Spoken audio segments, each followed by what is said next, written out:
vegánskom festivale na Slovensku sme prišli nielen ochutnávať, ale aj dozvedať sa nové informácie.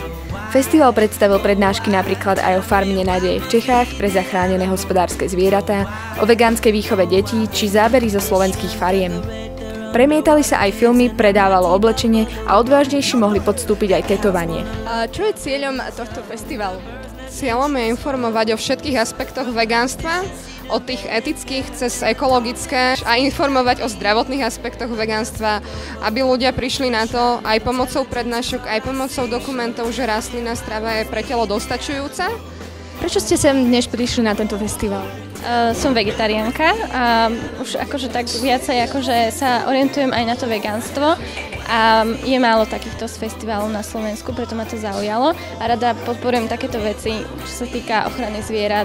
Ja som prišiel, lebo som sa chcel dosvedčiť niečo viac o vegánskej výžive a strave, lebo ja sám sa vegánsky nestravujem, ani vegetariánsky teda. No, lebo som vegánka a bol to zaujímavý program a dúfam, že sa to teda dosť dozviem, aj niečo nové, možno sa mi niečo vyvráti, možno sa mi niečo potvrdí. Ja som vegetarián a ma to tak zaujímalo. Som chcel vedieť, čo tu bude nového, aké jedlá budú dávať a celkovo ma to tak lákalo. Festivalu sa zúčastnilo viac ako 350 ľudí. Výťažok z dobrovoľných príspevkov poputoval útulku v Skalici. Ďalšie pokračovanie festivalu je v mojom skromnom plánovaní niekedy na jeseň.